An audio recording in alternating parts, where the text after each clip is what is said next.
Good afternoon, everyone. Moss here with a look at a second place Kruleboyz list from a very recent um, Age of Sigmar tournament, Champion of Black Oil 3. Looks like this took place just over the 15th and 16th of July, which was a week ago over the weekend. 24 players. Looks like a fun time. And of course, we are checking out this list off Wohammer, so be sure to go check out Warhammer or Wohammer. That's WOEhammer.com. Excellent website, lots of great resources. So we're gonna look at this Kruleboyz list. So it went one against another Kruleboyz list, against Beast of Chaos, one against Nighthaunt, one against Ozark Bone Reapers, and then lost round 5 to Sylvaneth. And this is, of course, using the new General's Handbook, right? 2023-2024 Andorian Locus. So before we get into the specifics of the list, just in general, I would call this list a very standard Kruleboyz list. This is pretty much the list that not specifically the list, but generally the list that I've played so many times, have so much experience with, and I'm really happy to see it do well. So let's go through the list, and then I just want to give some quick thoughts about the season, about how this player managed to actually win, like sort of my thoughts and views on how they actually managed to win. And then we can think about or talk about how Kruleboyz moving forward, how you might want to emulate and play similar kinds of lists. So let's check it out. So Kruleboyz, sub-factions Grid and Blades. I still think this is the best Grid and Blades. I know that with an MSU Bolt Boy list, going Big Yellers is better, but I think generally that Grid and Blades is the way to go. You're also going to be able to avoid any mortal wounds caused by spells, right, that are more than 12 inches away, so that's great. Grand Strategy Wa, right, pretty straightforward, pretty straight up. So first we have Gobsprakk. So I think Gobsprakk is going to be an auto-include in pretty much every orc list, either Big Wa or Kruleboyz, so keep your eye out on that. Kill the Boss on Great Gnashtooth is our general here, with Super Sneaky, of course, right? Very standard. Artifact of Power is Amulet of Destiny. So, I mean, obviously this is going to help keep the Gnashtooth alive. Egomaniac, I guess, would do the same, but I think maybe this Artifact of Power has fewer restrictions, so you don't have to have a battle line unit within 3 inches for this to be good. You know, you can use it wherever you want. I don't think it's a very strong Artifact of Power. Having a 6-up ward is fine, right? If you have 10 wounds and you are gonna negate 1 out of 6 wounds, you're effectively adding a few extra wounds to your model. But I don't think that having an Amulet of Destiny here is showing how good Amulet of Destiny is. I think it's showing how few other options we actually have. So this could be Mork's Eye Pebble, right? Egomaniac is a command trait. I don't know what I'm talking about. So this would be Amulet of Destiny, or it would be Mork's Eye Pebble. So, if you're not too concerned about shooting within 12 inches, then Amulet of Destiny. I mean, again, it's not how good Amulet of Destiny is, it's how weak of other artifacts of power we have access to. And then a double Swamp Kala Shaman with Pokrot, Choking Mist, Sneaky Miasma, right? Excellent choices. This list runs 3 monsters, so Sneaky Miasma has some flexibility there in which monsters you want to be moving. So that's cool. No Nasty Hex, but Gobsprakk has Nasty Hex in this list, so if you really needed something to die from Nasty Hex, the Gobsprakk is going to be your guy there. So you could Super Sneaky from a Swamp Kala Shaman onto a Gobsprakk to move him within range to cast your Nasty Hex. So all of that is good and fine.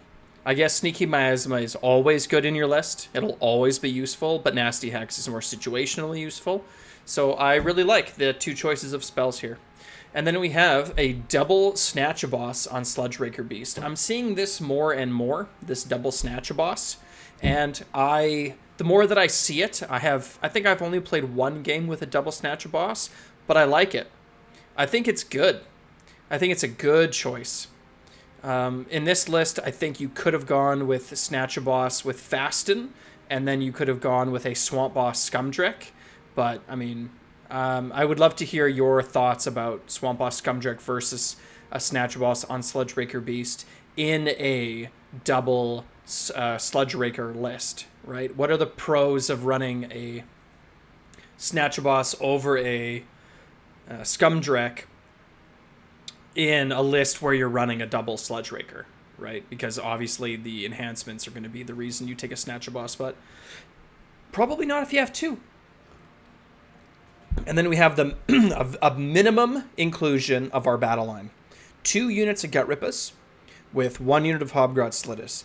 This, in my opinion, is a standard Grid and Blades inclusion for battle line, right?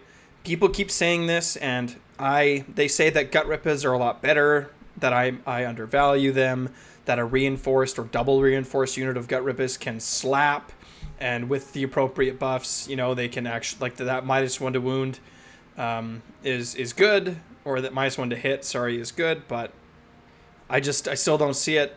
I think that Gut Rippers and Hobgrots are basically just fodder to get in the way. I've played with 40 Gut Rippers in a list. I've played with 30 Gut Rippers in a list, and I'm always disappointed with what they're able to do.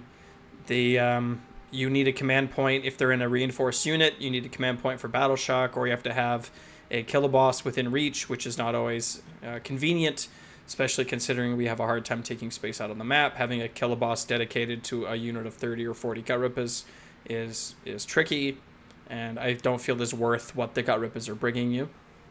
So this list has a minimum inclusion of the battle line, and then we have 2 reinforced units of Bolt Boys. So this is 2 times 6 Bolt Boys. You'll see that the 2 times 6 Bolt Boys go well with the 2 Snatcher Bosses and the 2 Swamp Kala Shamans.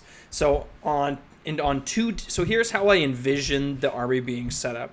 You have 2 Snatcher Bosses, which can be deployed separately away from each other, right? Where their auras aren't even overlapping, and then each one has a unit of Gut Rippers, a unit of Bolt Boys, and a Swamp Kala Shaman. And then you have your general, your Nashtooth, doing what he's going to do, your Gobsprak doing what he's going to do, and then a unit of Hobgrot Slittas, which are going to do what they're going to do. So you could super sneaky the Hobgrot Slittas somewhere out on the map so that you can take an objective.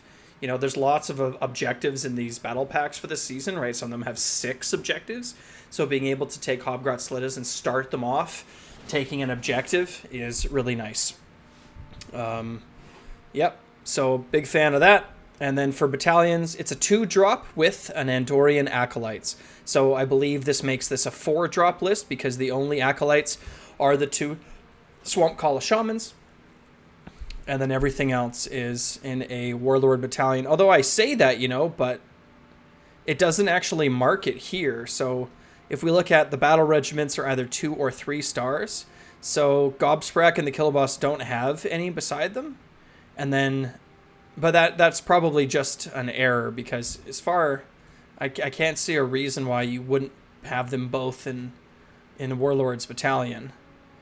Right? Because it's like, okay, so we have a unit of Gut Rippers in one, a unit of Hobgrot Slittas, and then a unit of Bolt Boys. So those 3 are all going to be in a battalion. But Battle Regiment can have, it's got 1 and then 2 sub-commanders. So the sub-commanders, have 10 or less wounds, right? Of less than 10. So Killaboss and Nashtooth and Gobsprak don't count. So yeah, I guess this list is actually a lot bigger than I thought it was. It's not 4 drops. It's going to be 1, 2, 2, let's see, 3, 4, 5, 6 drops. It's a 6-drop list. So I don't really know how I feel about this. I mean, the player who made this list and won this tournament is Pavel Haktor Shebesta. My wife is Slovak, so I know I can pronounce a little bit of Czech. But this is a player that played on the Worlds team for Czechia, I'm pretty sure. So this is a player who knows what they're doing, So But I'm curious here. Maybe you can let me know in the comments what you think. But I would think that if you're going to be 6 drops already, that you might as well just take a Warlord Battalion and get an extra enhancement. Taking an extra spell enhancement here seems good. Taking an extra mount trait seems good too. Yeah, it's so interesting to me. Why wouldn't the Sludge Raker be the general? Right? You take a Sludge Raker general with super sneaky. And then you could take an artifact of power on them instead. Interesting. I mean, like, in a situation like this, when I'm looking at a list and I'm confused a little bit about it, and I think to myself, well, I would definitely have written this list differently. That's my initial thought. Then my second thought is, well, this player knows what they're doing. Not only are they a player who has proven themselves and who has gone to major tournaments like Worlds, but they've also placed second in this tournament with like 24 other players. So there must be something that I am misunderstanding. There must be something that I here don't quite understand. So far I have 2 major questions. One is why is the Nashtooth the general and not a Snatcher boss? Like what? Because I would think that the Kiloboss would be your more aggressive choice to move out onto the map, to take objectives, to try to get rid of screens on their own. To me, it also seems like something that you might want to super sneaky, right? To get in, to charge, to get rid of some screen, or to punish bad deployment or what have you. And the second question that I have is, why not a Warlord Battalion? Why are you still 6 drops? If you didn't have a Warlord Battalion, or if you got rid of one battle regiment, right? So it looks like they both have 3. No, one has 4 and one has 3. So you're going from a 6 drop list into an 8 drop list, and you can take Meenan, or you could take Blizzard on your 2 casters, or you could take Mork's Eye Pebble on a Sludge Raker or a Shaman, right? So is being 2 more drops that much worse than having a Warlord Battalion? Especially because you get that extra command point. This army struggles with command points. So please let me know what you think. Those are my 2 big questions for this list, because I don't really quite get them. I don't really quite understand, and I'm interested to learn. So please let me know what you think. And while we're on the topic, be sure to join the Discord and have a look and tell me what you think about this list. And we're always in there chatting about orcs and specifically, but other armies and the game in general, playing TTS games. So come join us. So yeah, I mean, how do you actually win with this list? I think that there's a couple of key things that you would need to do to really win with this list like this player did.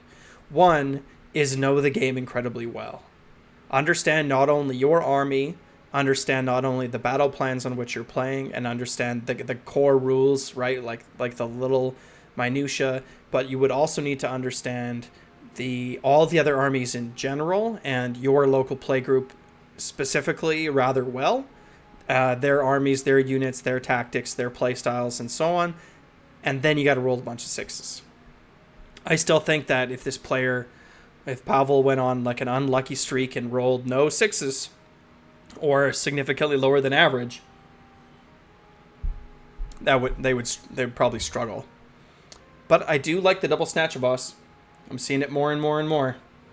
So, I mean, I like this list. This is a list that I would definitely have played and will probably play in the future. Exactly 2,000 points, right? I don't really see a lot of wiggle room in it either. If you want to play a double Sludge Raker, if you want to play Gobsprak, if you want to play the 2x6 and the minimum lineup, you're going to have 120 points left. So the Kiloboss fits in there perfectly. I don't even know what else you would take. You could do 80 points with like a Kilbo or another unit of Hobgrots and then take an Endless spell. But that doesn't seem all that good to me. So yeah, let me know what you think in the comments below. And until we see another Kruleboyz list that tops the charts, like, subscribe, and wah.